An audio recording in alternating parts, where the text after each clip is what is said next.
بسم اللہ الرحمن الرحیم۔ سبق نمبر 5، جملہ انشائیہ کا بیان۔ پہلے ہم پڑھ چکے کہ جملہ انشائیہ کس کی قسم ہے۔ جملہ انشائیہ جملہ کی قسم ہے۔ جملہ نام ہے مرکب مفید کا۔ مرکب مفید یعنی جملہ کی دو قسمیں، جملہ خبریہ، جملہ انشائیہ۔ جملہ خبریہ کی بحث مکمل ہو چکی پہلے، اب ہے جملہ انشائیہ۔ جملہ انشائیہ کی تعریف: وہ جملہ ہے جس کے کہنے والے کو سچا یا جھوٹا نہ کہہ سکے۔ یہاں ایک بات سمجھ لیجئے، سچا یا جھوٹا نہ کہہ سکے یعنی اس میں سچ اور جھوٹ کا احتمال ہی نہ ہو۔ مثلا میں آپ سے کہوں اضرب زیدن، کہ تم زید کو مارو، تو تم مجھے یہ نہیں کہہ سکتے کہ تم نے سچ کہا یا تم نے جھوٹ کہا، اس لیے کہ اس بات کے اندر سچ اور جھوٹ کا احتمال ہی نہیں ہے۔ برخلاف جملہ خبریہ کے کہ اس میں سچ کا یا جھوٹ کا یا دونوں کا احتمال ہوتا ہے، اس لیے وہاں پر تعریف کی تھی سچا یا جھوٹا کہہ سکے، یعنی یا تو سچا کہہ سکے اس کے کہنے والے کو، یا جھوٹا کہہ سکے، یا دونوں کا احتمال ہو، تو اس کو جملہ خبریہ کہیں گے۔ اور جملہ انشائیہ کہ جس میں سچ اور جھوٹ کا احتمال ہی نہ ہو، جیسے مثال دی ہے یہاں پر اضرب مارتو، یہ جملہ انشائیہ ہے کیونکہ اس کے کہنے والے کو کوئی سچا نہیں کہہ سکتا اور نہ کوئی جھوٹا کہہ سکتا ہے، لہذا اس کو جملہ انشائیہ کہیں گے۔ جملہ انشائیہ کی 10 قسمیں ہیں: امر، نہی، استفہام، تمنی، ترجی، عقود، ندا، عرض، قسم، فعل، تعجب۔ اب ہر ایک کی ایک ایک کر کے تعریفات بیان کی ہیں۔ پہلی قسم ہے امر۔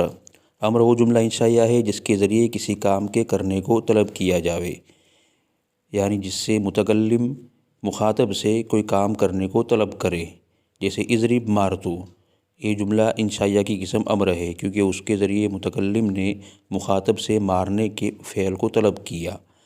اسی طرح لیضرب زیدن، چاہیے کہ مارے زید، یہ امر غائب کی مثال ہے کہ اس میں متکلم نے زید جو غائب ہے اس سے مارنے کو طلب کیا، اس لیے جملہ انشائیہ کی قسم امر بنے گی۔ دوسری قسم ہے نہی۔ وہ جملہ انشائیہ ہے کہ جس کے ذریعے کسی کام کے نہ کرنے کو طلب کیا جاوے، یعنی متکلم مخاطب سے یا غائب سے کسی کام کے نہ کرنے کو طلب کرے، جیسے لا تضرب، تم مت مار، تو اس میں متکلم نے مخاطب سے نہ مارنے کو طلب کیا۔ تیسری قسم ہے استفہام۔ استفہام وہ جملہ انشائیہ ہے جس کے ذریعے کسی نامعلوم شے کی معرفت کو طلب کیا جاوے، یعنی انسان جس چیز کو نہیں جانتا اس کو کہیں گے نامعلوم چیز، تو نامعلوم چیز کی معرفت کو یعنی جاننے کو، معرفت کا معنی جاننا، تو جو چیز انسان نہیں جانتا ہے اس کے جاننے کو طلب کرے، سوال کرے اس کا، تو اس کو کہا جائے گا استفہام۔ جیسے حل ضرب زیدن، کیا زید نے مارا، تو اس میں اس کو استفہام کہیں گے، اس لیے کہ اس کے ذریعے سوال کیا گیا، نامعلوم چیز کی معرفت کو طلب کیا گیا کہ جو بولنے والا ہے وہ نہیں جانتا ہے کہ زید نے مارا یا نہیں مارا، تو اس کے جاننے کو اس کلام کے ذریعے طلب کر رہا ہے۔ چوتھی قسم ہے تمنی۔ تمنی وہ جملہ انشائیہ ہے جس کے ذریعے کسی محبوب شے کے حصول کو طلب کیا جاوے، کسی محبوب چیز کے حاصل ہونے کو طلب کیا جاوے، یعنی انسان جس چیز سے محبت کرتا ہے اس کی تمنا کرتا ہے، آرزو کرتا ہے کہ وہ بھی مجھے مل جاوے، کاش کہ وہ بھی میرے پاس ہوتی، کاش وہ مجھے مل جاوے، تو اس کو کہیں گے تمنا، تمنی کہیں گے، تمنی نون کے کسرہ کے ساتھ۔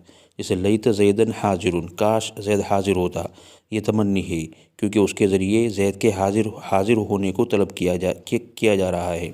لیت ایام الشباب تعود، ایام یومن کی جمع بمعنی دن، شباب کا معنی جوانی، مضاف الیہ ہے جوانی کے دن، تعود عاد یعود عودن لوٹنا، کاش جوانی کے دن لوٹ آتے، یا ترجمہ کیا ہے کاش جوانی کا زمانہ لوٹ آتا، یہ تمنی ہے کیونکہ اس کے ذریعے متکلم ایک چیز کی آرزو کر رہا ہے، محبوب چیز یعنی جوانی کے ایام کے حاصل ہونے کی آرزو کر رہا ہے، اس لیے اس کو کہیں گے تمنی۔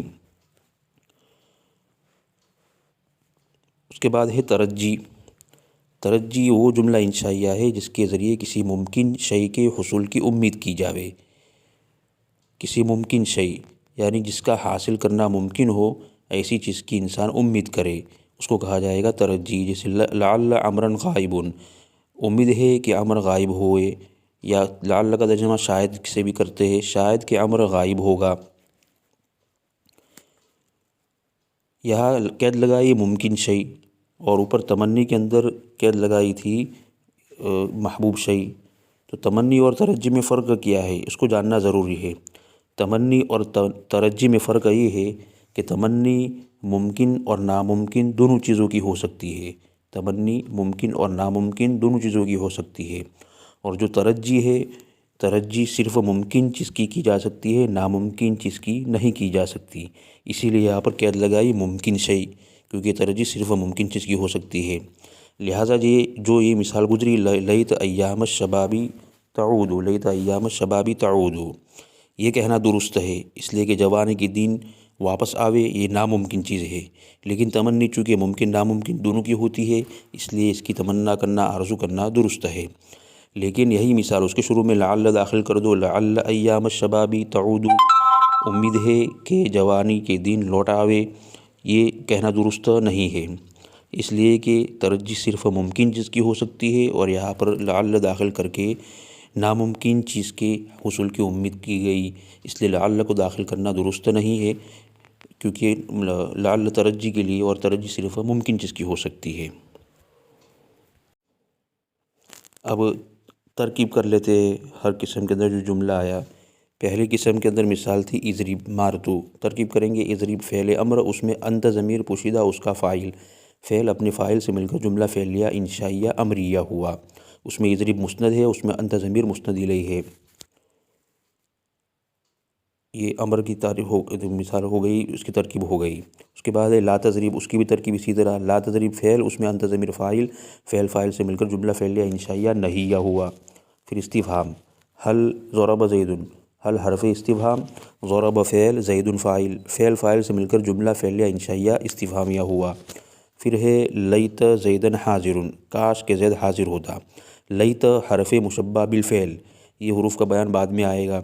لیت حرف مشبہ بالفعل، زیدن لیت کا اسم، حاضر لیت کی خبر، لیت اپنے اسم اور خبر سے مل کر جملہ اسمیہ انشائیہ تمنیہ ہوا۔ اسی طرح لیت حرف مشبہ بالفعل، ایام الشبابی مضاف مضاف الیہ سے مل کر لیت کا اسم، تعود فعل، اس میں ہیہ ضمیر اس کا فاعل جو لوٹ رہی ہے ایام کی طرف، تعود فعل اس میں ہیہ ضمیر فاعل، فعل فاعل سے مل کر لیت کی خبر، لیت اپنے اسم خبر سے مل کر جملہ اسمیہ انشائیہ تمنیہ ہوا۔